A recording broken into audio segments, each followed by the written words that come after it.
Mate Helping Mate has been, I think, the most successful of any campaign in this area to help isolated people.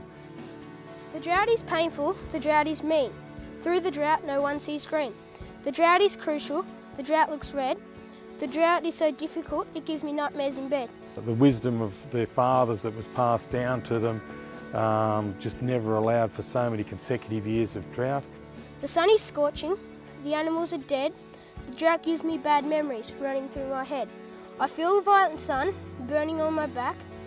Everywhere I step, there'll always be a crack. We're all extremely worried, especially say for the next couple of years. It's not over yet by a long shot. The drought makes anger, life's getting worse, and I feel as if my life's a curse. It's the feeling of failure. Nothing you seem to do seems to go right. You know, every decision you make seems to be wrong.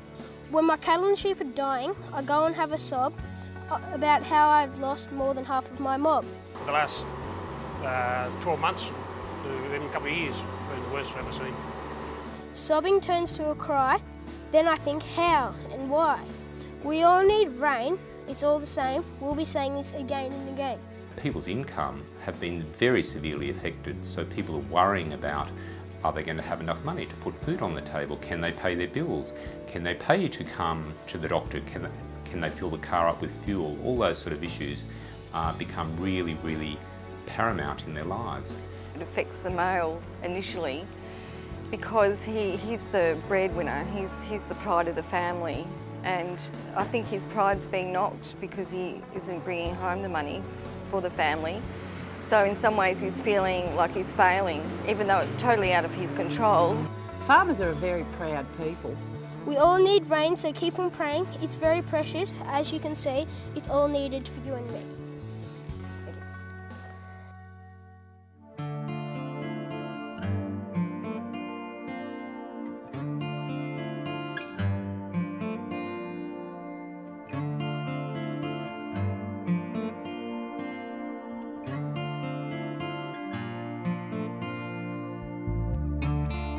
Depression certainly is an issue in rural areas in Australia, just as it is Australia-wide.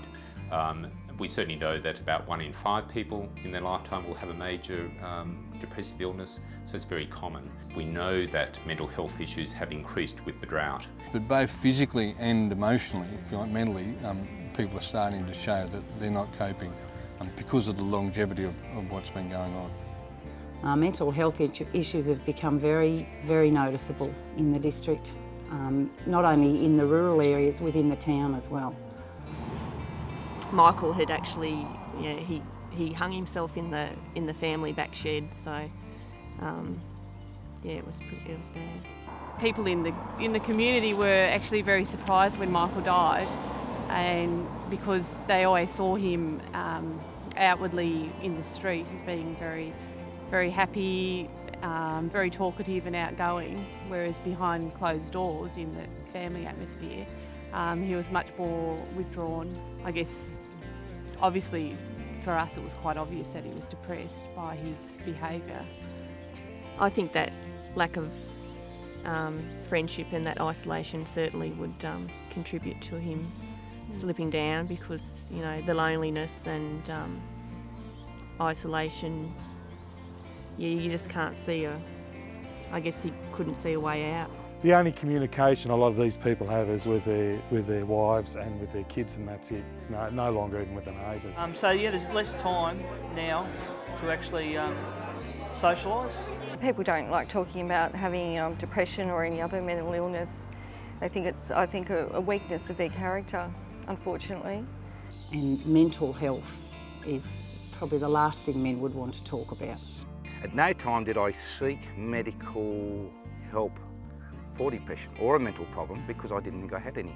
I went to the doctors because I had these physical symptoms, and I fair dinkum thought I had cancer or something. I think he knew what was going on, but he catered to me. He ran all the tests, and I suppose he had to do that. And we checked it out, and he said, "You're as fit as a malleable." And I thought, bullshit. I got the aches and pains. I know what's going on. There's something wrong. And he said, "Oh, I think you got depression." I guess the way to get men to change is just to make it acceptable to talk about it. But the more men that do talk about it, the more it will seem to be okay for other men to do it. I think it's really important for people to realise that depression is an illness and that it's treatable.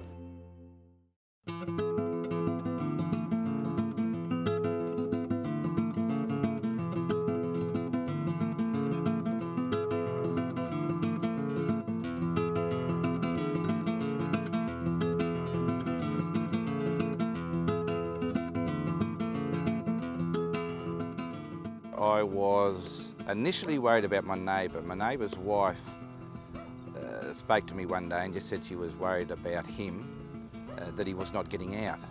And he normally goes to the pub on a Friday night. So in my wisdom, I thought I might help him out. And I thought, well, if it's good for my neighbour across the road, some of my other mates might appreciate it. And I own a little bus, and I thought, okay, we'll load up a few mates, take them to a little town a bit away and have a night. Yes, it was a very relaxed sort of atmosphere. So the meeting was actually at a local bowling club in Barmedman. There was a very easy meal put on, steak sandwiches, that sort of thing. I think there were 2 drinks, either alcoholic or non-alcoholic. And then basically what happened was after the meal, John introduced the session and spoke about his personal journey, which had, I think, a very profound impact on the group of people there. When people tell their story, that's always a very powerful tool. John organised people to be in an environment whereby they could start chatting on these issues, and it seemed to slowly grow and people got more confidence and someone knew someone who introduced someone else. One of the things they got out of it was this concept that they're not in it alone. Because most people won't admit that they're having these troubles, so then I would try to get people to come to help somebody else. And to give is to receive. That's why I get such enjoyment out of this. The feedback and stuff I've got since doing these evenings they're just fantastic. The problem was, being from a small community, I had more mates than I could fit on the bus. So then I thought, oh, well, I'll hire a bigger bus, a 20-seater, and take them. And I had no trouble filling that bus, and I thought, bugger it, we'll get a big bus. The idea of a bus trip and the idea of one small community taking a group of people to meet other people in a small community is great. They were saying that they didn't have to have a responsibility. They could actually got picked up, taken to the meeting, could have a few beers and get home without sort of worrying about whether they were going to get home or whether someone had to pick them up. It was sort of all organised for them, so it was made sort of very, very easy. I've been to formal presentations and they bore me to tears. So I invited professional people along. They got a chance to introduce themselves, but they were there basically to mix with the farmers. They could talk about anything, basically, but their main purpose was to show the farmers that they were ordinary people. They were normal people that specialised in an area, but they had the farmers' genuine concern at heart. They were fair dinkum people. People wanted the opportunity to be able to talk, not to be bombarded with information. It was great, and the mental health worker that was there was an ex-cocky, so he was terrific. He was very easy, mixed very easily. Didn't present himself as a mental health worker, he presented himself as a fellow who really understood. It's better received if a friend's helping a friend, I suppose. The feedback is just magnificent, and it's people power. Yeah. It's people helping people.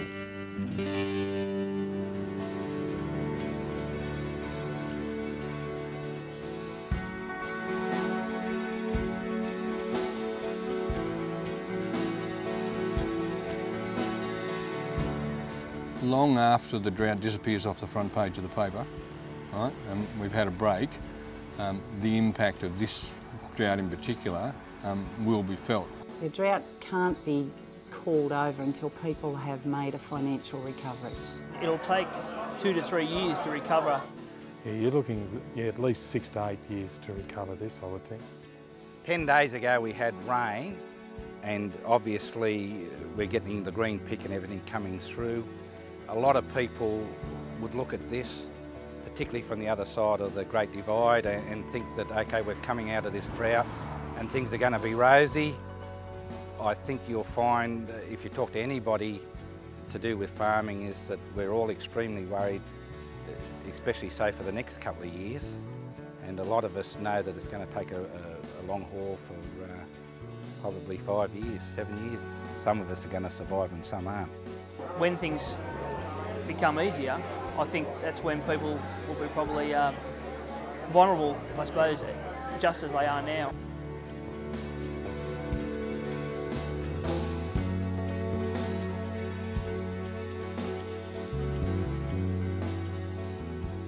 I believe the Mate Helping Mate is a concept that should be utilised throughout regional and rural Australia as an ongoing program. The concept depends upon the involvement of the wider community.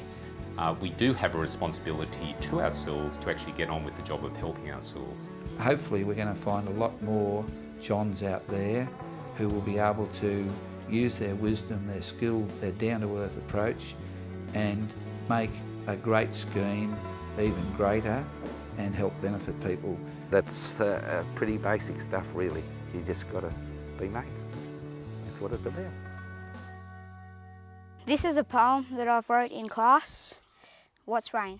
Cracked ground in burning heat, killing all prized sheep. It's the only chance that some farmers have to realise that they're not the only one, they're not in this alone. Kicking headaches bring you down, cursing and swearing at the ground. Mate Helping Mate has been, I think, the most successful of any campaign in this area to help isolated people. Dead trees and collapsing branches trying to perform special rain dances. And I know it can go anywhere in Australia because we're all mates. That's basically what it is. It's all things Australian, basically. My rain dreams have completely faded. All this time I have waited and waited. Down it comes, dinting my roof with great pleasure. I will not forget this day. No, never.